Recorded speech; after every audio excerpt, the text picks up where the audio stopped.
Welcome back, everybody. This is SHIFTx 2021. This next session is going to examine new urbanism and just how connected future cities will have to be for mobility.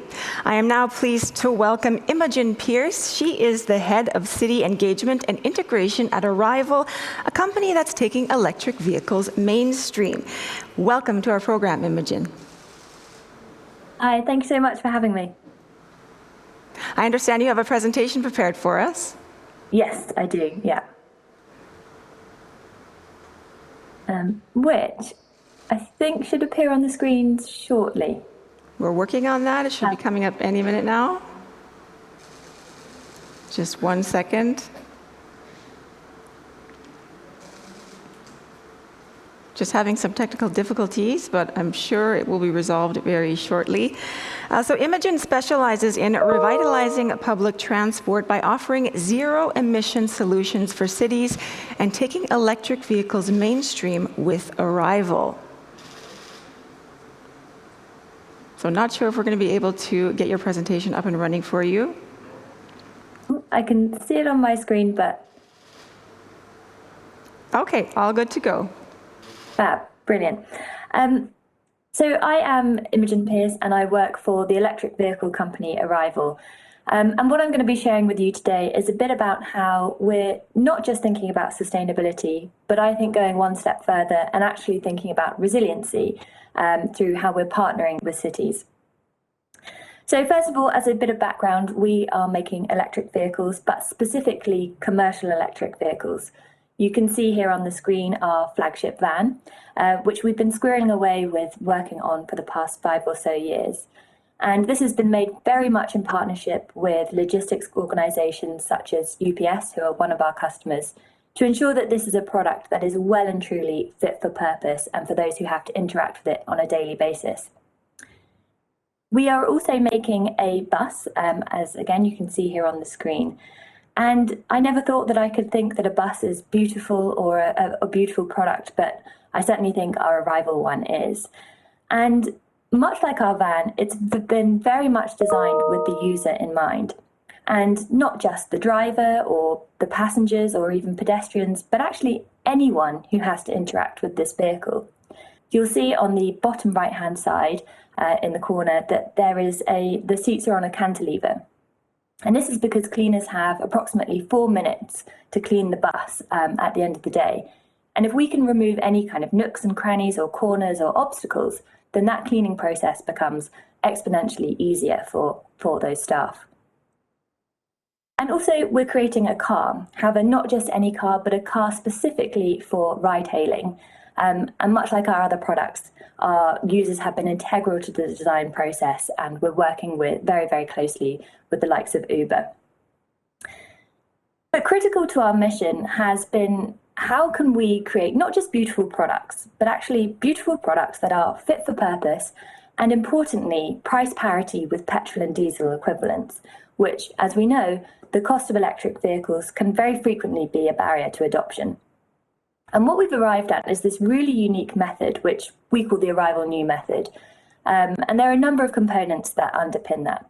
So firstly, our plug and play components, and this means that our components are swappable, updatable, upgradable, and much like a Tetris approach to building a vehicle. We have proprietary composite materials instead of metal panels. This makes our vehicles lighter and have much less expensive tooling processes. A modular skateboard platform that affords us a tremendous amount of flexibility on a single platform.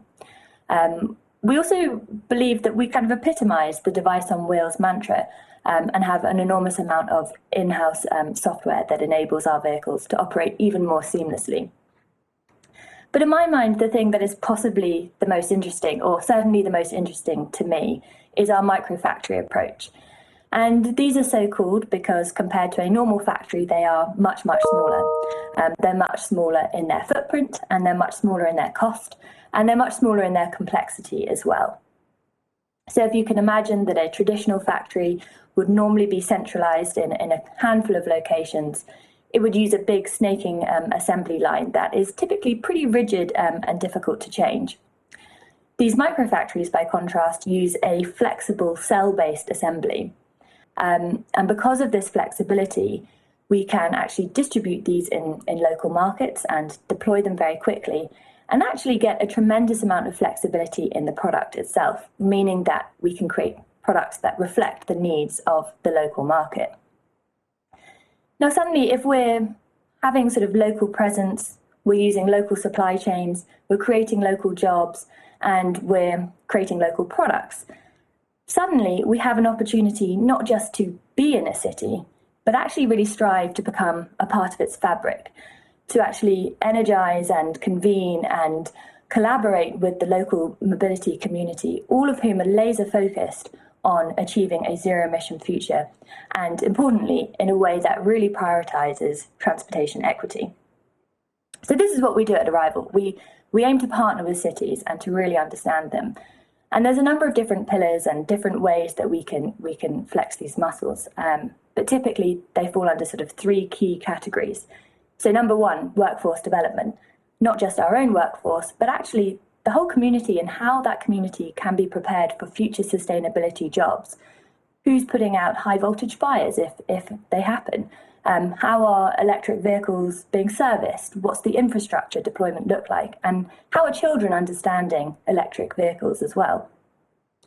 Number two, community engagement. Really understanding what are the concerns and needs of a local community and how can they feel a part of the decision-making process. And finally, mobility projects, making sure that whatever mobility service is deployed, it reflects the very specific needs of a community. But before we get there, we really need to understand cities with the same intensity and rigor as we would any of our customers who we've been so hell-bent on creating customized and beautiful fit-for-purpose products. And what we find is that cities are tremendously different, and it sounds like a really obvious thing to say, but the more you interrogate it, the more you realize just how true this is.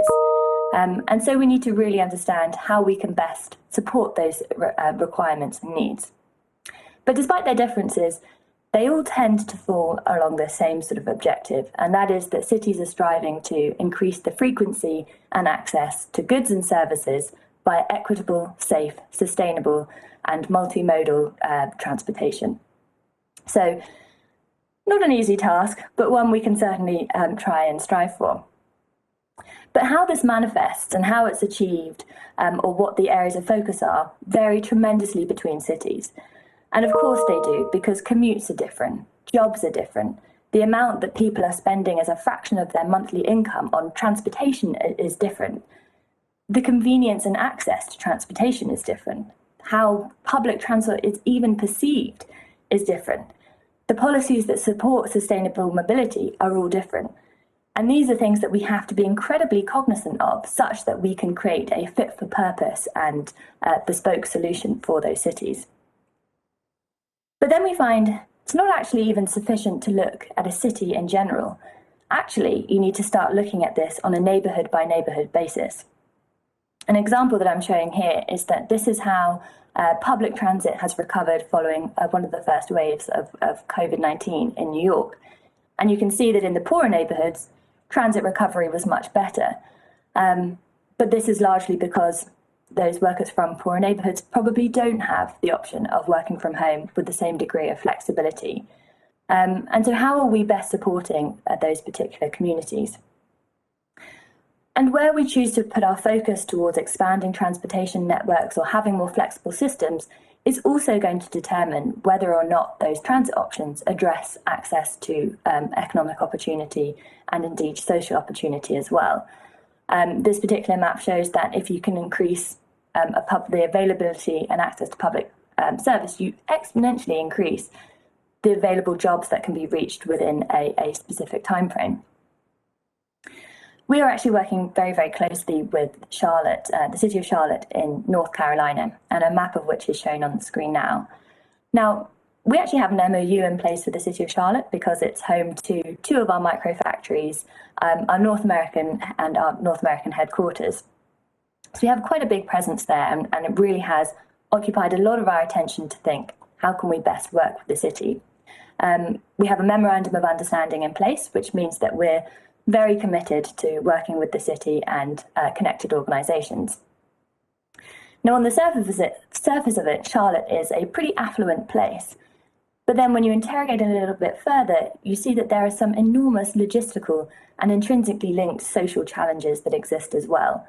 And so we need to think very carefully about where are mobility solutions being placed? How do they address these specific challenges? And what can we do about it to really foster a resilient, sustainable community?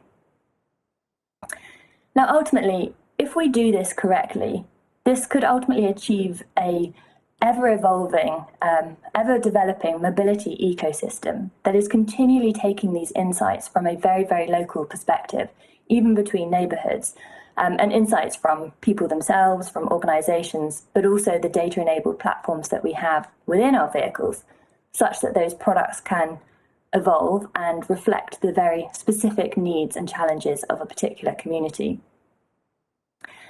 So in short, our microfactories, whilst they may be a very pioneering approach to manufacture, actually what they enable is, in my mind, far more significant. We can use them as a vehicle, which it's impossible to talk about transportation without having transportation puns in there, but we can use them as a vehicle to actually address inequities that exist within a community and make sure that as far as possible, sustainable mobility and sustainable transportation removes barriers to opportunities for as many people as possible. So thank you very much for listening. Imogen Pierce from Arrival, thank you very much for being with us today.